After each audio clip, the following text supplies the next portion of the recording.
हाँ जी, नमस्कार दोस्तों, कैसे हो आप सब लोग।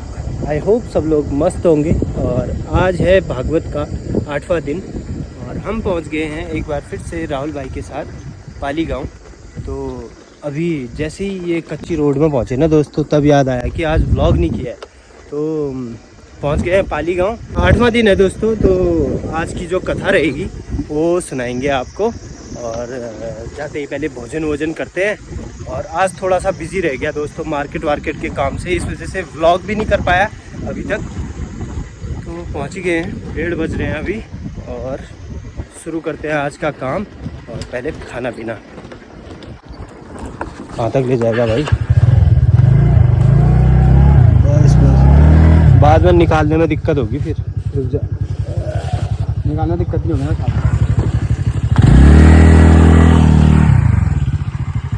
तो ये लग गई दोस्तों स्कूटी और चलते हैं सीधे घर पे। जय हो। हालांकि मैं देख पा रहा हूँ कि भागवत वाले जो व्लॉग हैं उनको ज़्यादा कोई लोग देख नहीं रहे। वैसे ही आजकल मेरा व्लॉग कम ही चलता है, लेकिन फिर भी उससे भी आधे लोग देख रहे हैं मतलब भागवत वाले व्लॉग को। लेकिन उन्हीं लोगों के लिए मैं बना रहा हूँ। राहुल 1-2 दिन पिथौरागढ़ चले गया था, तो आज वापसी हुई है राहुल की। तो अपना कैमरा वैमरा सेट करके आ चुके हैं हम लोग खाना खाने भोजन स्थल पर। और खाना है आज राजमा चावल, शिमला मिर्च, और ये कौन सी सब्जी है यार? शिमला मिर्च आलू की सब्जी, अचार, रोटी, और साथ में ये भाई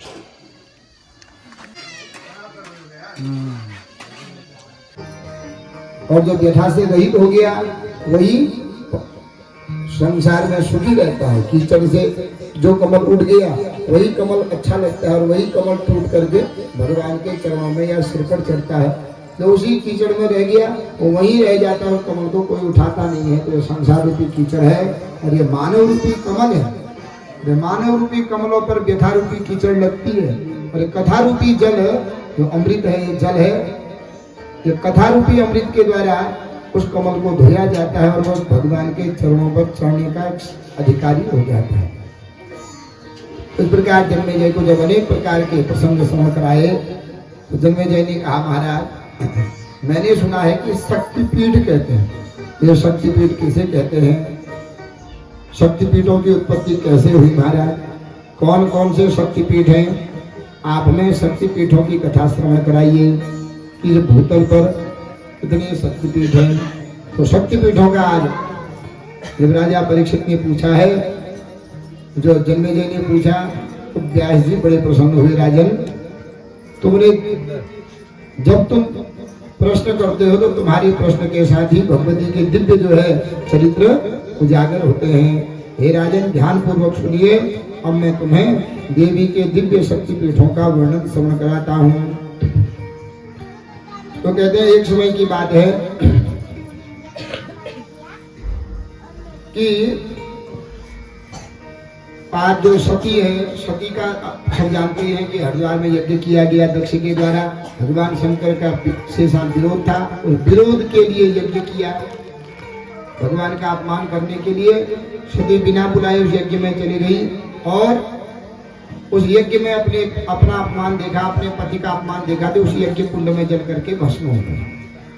तो भस्म ही भगवान शंकर उस विरह अग्नि को झेल नहीं पाए, तो सती के जले हुए शरीर को कंधे पर ले जाकर के इधर उधर जाने लगे। तो अवधूतों का वेश बना दिया। इतने कुपित हो कि जिस पर्वत पर पांव रखे भगवान शंकर, क्योंकि शक्तिहीन हो गए हैं, जिस पर्वत पर पांव रखे, जहाँ पांव रखे वही मिट्टी में मिला दे, वही पाताल लोक भेज दे। तो सारी हाहाकार होने लगा, देवता भी भयभीत होने लगे। महाराज, ये असमय पर संहार होने लगा है। आगे जाय पद वंदन कीना, आगे जाय पद वंदन कीना, आगे जाय पद वंदन कीना, आगे जाय पद वंदन कीना। सन्मुख शंकर आसन दीना,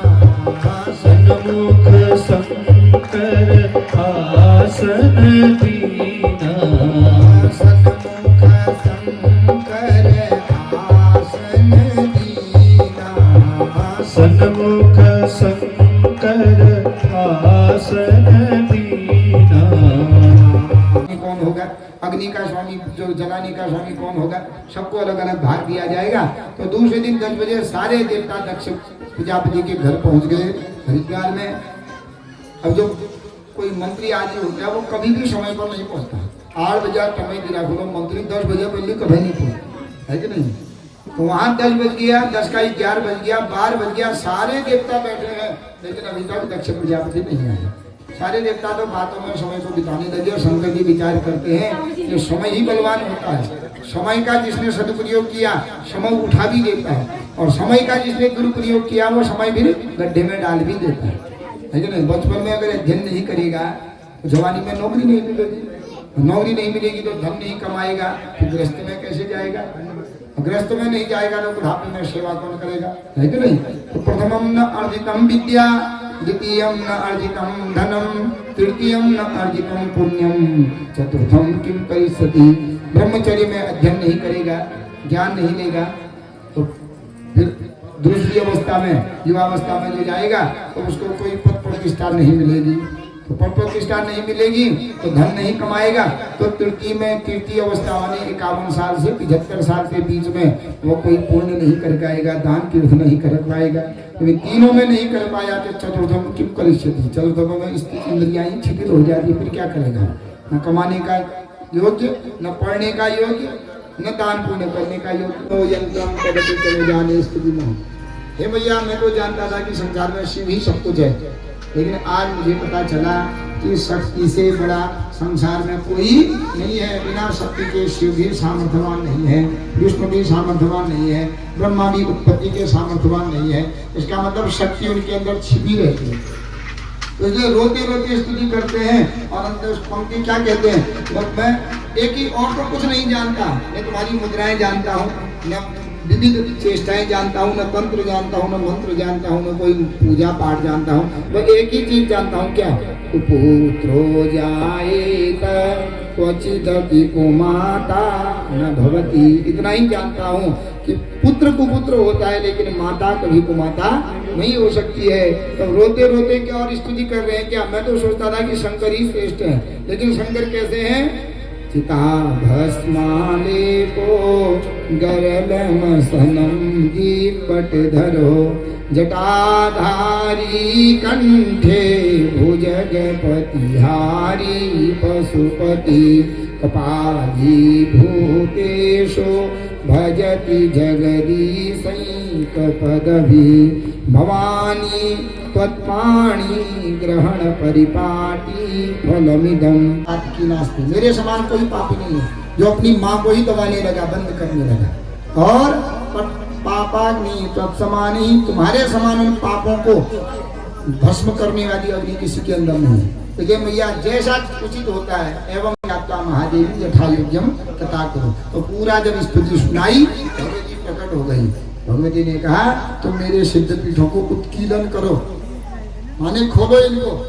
जब तक बिना उत्कीलन नहीं करोगे तब तक यह बंद ही रहेंगे और तुम भी सारा संसार ही शक्तिहीन हो जाएगा।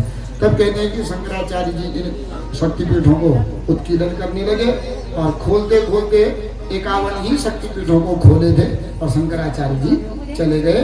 तो इसलिए ज्यादा शक्तिपीठ क्या हो गए, बंद ही हो गए और 51 ही शक्तिपीठों की जो है लोक में मर्यादा है कि 51 शक्तिपीठ है, 51 शक्तिपीठ हैं। तो इस प्रकार जन्मेजय को जब शक्तिपीठों का वर्णन कराया कि ऐसे शक्तिपीठ बने, इन शक्तिपीठों का केवल दर्शन करने से मनुष्य के जन्म जन्म के पाप ताप संताप दूर हो जाते हैं। इसलिए पिताजी हृदय ज्ञानात् न मुक्ति, ज्ञाने न मुक्ति न तो चंदने न। पिताजी ज्ञान लगाने से, ज्ञान मिलने से मुक्ति होती है। तो माथे में चंदन लगाओ, इतनी बड़ी जटाएं लगाओ, 20 तोला सोना पहन दो, ज्ञान है नहीं, मुक्ति थोड़ी होगी। भाव पर भवसागर पार नहीं होगा। इसलिए पिताजी मुझे ज्ञान हो गया है और मैंने उस परमात्मा को बाहर नहीं अपने हृदय में ही बैठा दिया है और परमात्मा मेरे हृदय में है तो मैं भवसागर पार हो जाऊंगा। मनु ने पूछा बेटा तेरे स्वर्ग से आए हुए के 4 गुण हैं। पहला है उदार मन से दानम प्रशस्तम, खूब धर्म करना, पूजा पाठ करना, धर्म कर्म करना, दान करना।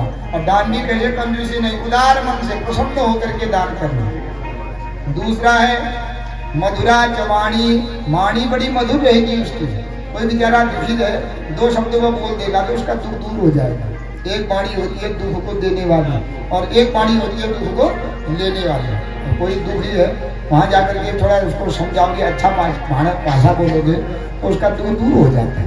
और एक आदमी सुखी है, तुम दो शब्द उसके ऊपर कह दोगे, सुखी को भी दुखी बना दोगे, तो वो एक वाणी है दुख देने वाली। उसी प्रकार मधुरा वाणी, बहुत ही मधुर वाणी, दुख को हरण करने वाली वाणी। वाणी जो दुखी है वो अच्छा बोलेगा तो उसका दुख हरण हो जाएगा। देवार्चनम, देवताओं का पूजन निरंतर करना है। सब कुछ छूट जाए लेकिन अपना धर्म देवताओं की पूजा जो नहीं छोड़ता है। ब्राह्मण तर्पणम च, माता पिता और गुरु की सेवा करना। मरने के बाद पितरों का तर्पण श्राद्ध करना। तो समझ लो ये स्वर्ग से आया हुआ है, यहाँ सत्कर्म कर रहा है और खूब जो है आगे को भी है। इस सत्कर्म के द्वारा इस लोक में तो सुख भोगेगा ही भोगेगा और परलोक में भी सुख भोगेगा। यह बाधा एक बार बोले, जन्म जन्म की मिट जाए बाधा। एक बार जो बोले माता, एक बार जो बोले माता, जन्म जन्म की मिट जाए बाधा। तेरे ही गुण गावे भारती। ओ मैया हम सब उतारे तेरी आरती। मैया हम सब उतारे तेरी आरती। ओ मैया हम सब उतारे तेरी आरती। नहीं मांगते धन और दौलत, ना चांदी ना सोना, मैया ना चांदी ना सोना। नहीं मांगते धन और दौलत, ना चांदी ना सोना, मैया ना चांदी ना सोना। हम तो मांगे